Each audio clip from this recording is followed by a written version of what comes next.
Hey everyone, welcome to Dave's Bonsai. On today's episode, some updates on a couple of trees, and they're updates because something happened to them about a month ago. Well, I'll explain in a little bit.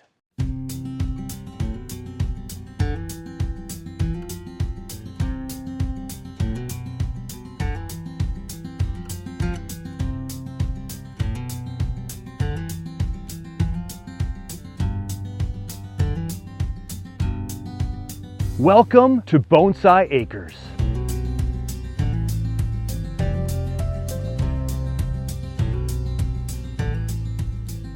Welcome everyone inside my new plant room where, what I love about the new plant room is that even though it's cramped and I just have limited space, it's been really warm in here with the southwest facing window there, the big sliding glass door covered by the old shade right now. But this is like right off of my main living space. And I just get to see these trees every waking moment that I'm in my place. Fantastic. And so it's just so cool. And they're growing like crazy in here. I just love it. So this is kind of a little bit of an update show, but it's also a little bit of a hey. And one of the reasons I'm doing this show is one, because it happened about a month ago and I said I should do a show about this. And two, just yesterday on Sunday evening at about 3 o'clock Central Standard Time, Dave Harding of Dreaming of Bonsai and I had a live stream. We're going to have a live stream once a month. Might not always be on a Sunday, could be on a Tuesday, maybe a Thursday, maybe a Friday night after a long week of work. And we're just going to invite people on, have a few guests, kind of like a mini expo, if you will. A lot of people seem to like the expo. Though it was 9 hours and about 16 minutes, we're going to try to keep it to under an hour. Now, if it's a great conversation, we lose track of time, so be it. And we'll just talk about what's going on currently in our bonsai lives, because what we have found, all of you, all of his fans, all the expo fans, all of Nigel's fans, is the sense of community. Dave and I want to keep that going. What we want to do is provide that extra support from those folks that, watch a lot of YouTube, but don't have that club nearby. I have a friend, David, who is down in Iowa, but he kind of pays attention to the Minnesota Bonsai Society. And we'll invite people on. And if you have a tree you want to talk about, a tree with a question, pop on with your camera, with your computer, and just show us the tree. Maybe we'll talk about it. Maybe we'll work on some trees during the show live. We're just going to have a lot of fun doing what we all love to do, and that's bonsai. When you love bonsai as much as I do, you start to get into it and you dive deep, and I'm saying real deep. What happens when you have a lot of trees and then you have a life thing happen, the trees can suffer. And that's what happened to me. With a change in life for me, I was not able to water my trees as much as I wanted to. Plus I was busy with the expo and a little bit of travel this summer. My watering system was kind of on an automatic system from Rainpoint, folks who have given me their wonderful 2-zone system. I have a new product from them coming, by the way, so stay tuned. But the Rainpoint system, spot on. But of course, for the Rainpoint system to work, the water at the spigot has to be turned on. No fault other than my own for not going and checking that on a regular basis when I couldn't be there as often as I wanted to be. If someone passes in your life, if something happens to you in your life, if you get sick, if you're traveling and you're gone for a couple of weeks and the neighbor boy forgot a couple of days, the neighbor gal, whoever, things happen to the trees. And so that's what today's show is all about. A couple of trees that woulda, coulda, shoulda, and we'll see what happens and see if they survived. Now, first up is a bit of good news. One of my trees that I got from my dear friend Steve out on Long Island from Steve's Backyard Bonsai is my first Ginkgo biloba. Now, I'm also part of Ginkgo Fest that I got from Dave Harding, and that tree is alive as well, but not as yellow yet. This one, I've never taken it out of the pot from when I got it from Steve, and it just sat all year this year and just grew thicker in its pot, like if it was in the ground. And so if I tip it up here, you can see the bottom of the base there. It's a little bit thick down there. I like that. And look at this bud right down here, this leaf. Well, maybe I'll get a branch that can grow out of there next year, huh? And there's a bud here that the leaf already fell off. And there's a bud in the back here and a couple spots where more can grow. But I wanted to show the sheer beauty. Now, I just got back from Bonsai Acres last night, yesterday afternoon actually, and the colors were in their peaks. And this is when color is in its peak. And if you had a forest of ginkgos, most people just have a tree, but a lot of people have some clump styles. And just stunning yellow. So a bit of good news, I got a really pretty tree, the ginkgo. Will I work on it today? Maybe at the end of the show, we'll see. We'll leave it close by just in case. Now here you see a picture of some trees on one of my workbenches. And this was taken on August the 31st. So it was the last warmish spell before we got a cold spell. These trees were in tough shape and there was some lack of watering going on. And you can see left to right, lower left corner, there is a very brown tree, and that is one of my barberries in my beautiful Sarah Rayner pot with the moss. One of my favorite trees of late, in tough shape. The next one is the Molina plant. The Molina looked pretty like it was gonna be toast. And then on the right bottom is a little trio, triple forest of some maple trees just from the backyard neighbor tree. And I figured if it didn't make it, no big deal. And that one did not make it, it perished. So that lower right tree is gone. Back left, and those are the quake and aspen. So those, if they perish, I'm not too worried. They're still outside. Leaves were all taken off of those, and I don't know if they're gonna come back next year. Hard to tell. Now, I haven't given it the scratch test, but I could. And then the maples, I did give the scratch test, and they were just gone. And again, I have so many of those seedlings all over in pots, I didn't worry about it. And then look at the big one in the back, everybody. Oh my goodness, the back one is the sweeping, weeping, windswept tree, the elm, the Chinese elm from Candace. Yeah, I was scared to death and very nervous about my windswept tree from Candace. So, let me go get the tree and see what we have today. Now, I thought this one was a goner, everybody, but look at this. This is amazing. Every leaf on this tree was browned, and I thought, oh my gosh. And this is a really shallow, beautiful pot, this slab here that dries out fast. I probably should put the smaller size soil. This is mediums. Next time I will put small soil in here. Look at how green and beautifully rebounded this Chinese elm is, right? So I know that our friend Xavier has talked about this species a lot, and other people as well. If you want a tree that's hard to kill, there's prime example, the Chinese elm. The Chinese elm.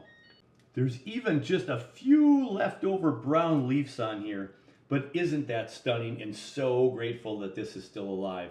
I'm not going to do anything to it to stress it out this fall here, but I am going to try something new, and I'm going to keep this indoors this year because I know a lot of people keep the Chinese elms indoors in the wintertime, and we're going to go ahead and do that and get really good care. Where I'm here, I can look at it all the time. So look at that stunning piece of recovery. Again, a few brown leaves that I haven't completely cleaned off that thing yet, and look at extended growth, because we had such an extended year of growth with our 70s and 80s through mid-October. Oh my gosh, this was good news. Now the next tree, everybody, is the Molina. So it didn't look so good in that photograph, and I was worried. And if I spin it around here, we've got a lot of death up here. Yeah, the main branches up top are not alive. But lo and behold, after a couple of weeks, I started to see green. And you know, here's my key when you have a tree you think is dead. Keep watering your trees. You just never know. Now, don't water them as much if there's no foliage on there, because there's not as much photosynthesis going on. But now, look at this dark little, well, you can see the whole thing. You're all probably going, what in the world? Well, I now have to go to my camera and I have to pivot up. This thing out of nowhere shot up a shoot that, no kidding, is 3 feet tall. Can you believe that? Look at that. That is unbelievable. So I'm standing up at the table. The table is about 3 feet off the ground, and this is over my head. This is 3 feet of growth. At least 2.5. Oh my gosh. This trunk is about 1/4 or 1/5 the thickness of the main trunk. This leader, in literally 4 to 6 weeks. That picture was taken on the 31st, and today is the 20th of October. This is 6 weeks of growth. At the end of the season, on a tropical. Now it's indoors, and it's growing so much it's touched my ceiling on the shelf it's on. This is crazy. And look here, and look here, and all the other greenery. I thought the Molina was dead. It is not, and oh my gosh, I'm pretty excited about that. So 2 of those 5 survived. The maple did not. We don't know about the quake and aspen. So that's 2 of the 5. So here, y'all, is the 5th tree. And I'm still unsure if it's going to come back or not. The tips were really, really dry. But when you cut into a barberry, you get this really yellow looking color. And this is still yellow. This was yellow, not brown at the base here. So I have this clump from my dad's old 30-year-old barberry dug it out of the ground, and then I split apart this year into this beautiful little tree. It was one of my favorites. You can see the moss is suffering now. And I've still kept it moist though. I don't know if it's going to come back next year. So this is the barberry that was a little elephant here with its trunk up in the air with foliage. Yeah, this one was hard to swallow. I'm very, very sad. This became one of my favorites. So there's the 5th tree in that photograph and how it's coming along. We'll see if I end up having 3 out of 5 to survive. And now, everybody, some more good news. Although it's good and bad, it's bittersweet. It's bitter because it's a month plus before Thanksgiving. What in the world is my cacti doing? Yeah, the Thanksgiving cactus said, I'm gonna bloom. With all the moves and all the shaking around here, it started to bud. Now, there are about a dozen or so that are out. 1, 2, 3, 4, 5, 6, 7, 8, 9, 10, 11, 12, a couple bigger ones getting there.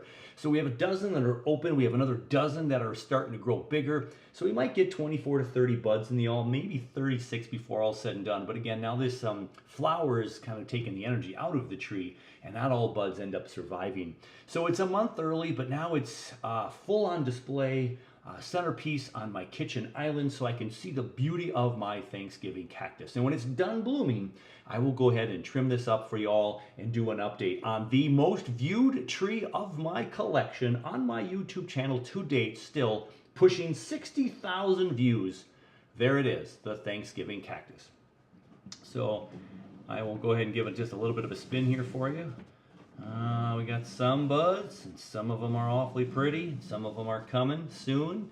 And I got this little weeping willow look here when they bloom because they're so heavy on these long growths. Now every year I take all these off right about here where my chopstick is. I leave 1 or 2 internodes of green and start all over every year, and this is what happens.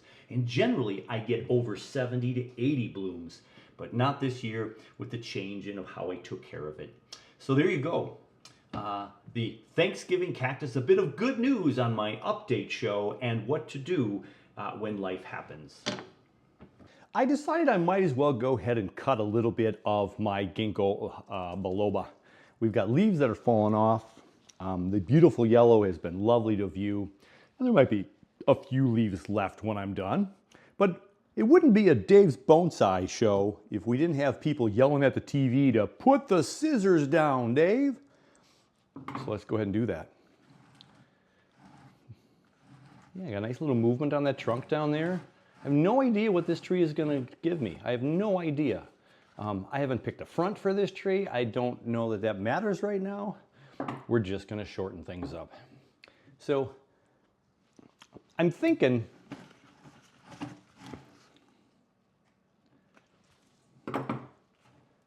you guys can't see the bend of the trunk down there, so it's kind of hard to see.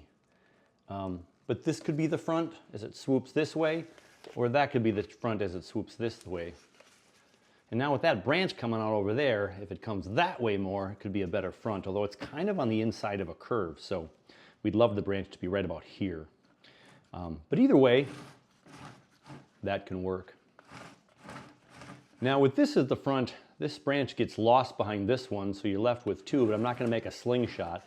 And this side as the front, you have a little bit more of a trunk coming up this way and a couple of interesting splits here, but that covers that branch a little bit, so there's crossover. So I just don't know, so we're just going to have to see. But with all prunes, I'm always wanting to make it more compact, as Nigel would say, and we're going to get new back budding for next year, so what can we do to make this tree look a little bit better? So I'm going to cut this branch right here for this curve out here. This kind of swoons this way and then back towards there and then back this way. And so that's an outward facing bud, but there's one way down there as well. We'll leave it right there. And these leaves are all going to become falling off here soon. We'll leave them on to make it pretty for a little bit longer. Just falling off there.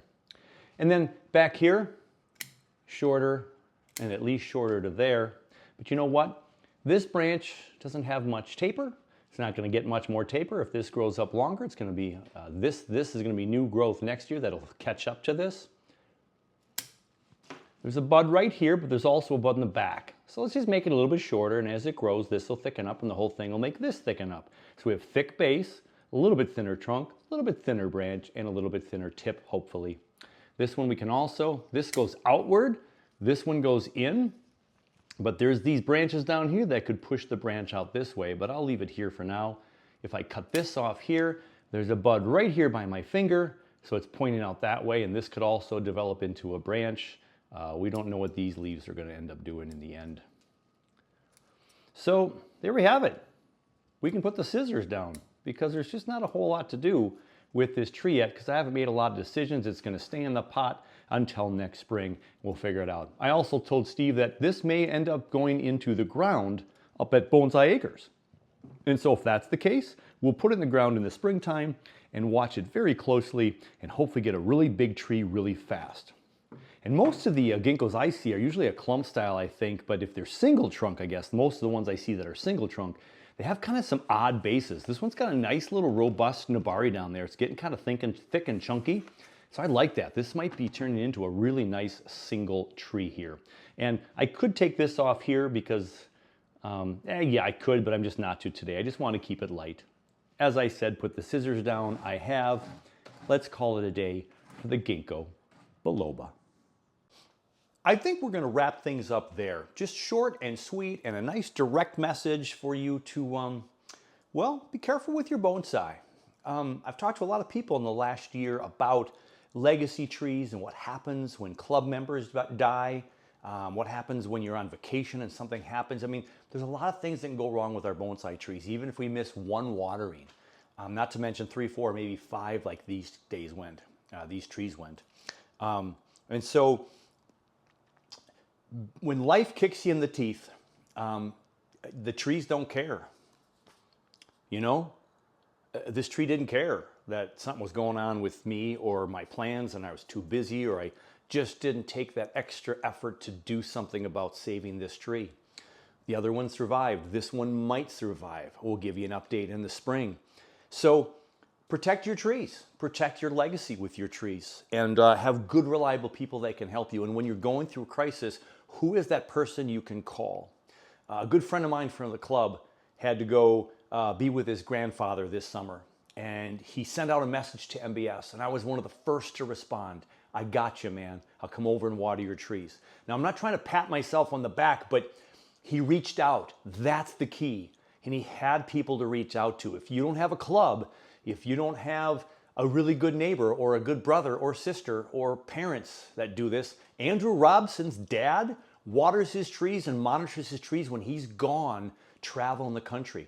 He's got a good, reliable source. So find that source if you're going to get a lot of trees and you're going to be in some tough situations. Now, are there things you can do when you leave town? Yeah, automatic sprinklers. Put your trees in the shade. Bring them in the house for a couple of days so they don't dry out as fast. Keep them out of the wind. Give them a good soaking before you leave. There's all kinds of little tidbits you can do just in case something happens. Because what if something happens to the person who's watering your trees when you're gone for a week or two? Excuse me. So do, as always, when I say take care of you and take care of your bonsai, do both. And sometimes we can't help about the take care of you side, and then that leads to not being able to take care of the bonsai side. So that's why I close my show out all the time with that, because I love that for what I want you all to do with your bonsai, is to, one, let this hobby help take care of you, because it's amazing therapy and peace and solitude and just teaches, I think, so much about life. So, you know, take care of you, take care of your bonsai, and then, hey, we'll all do this again soon on the very next one.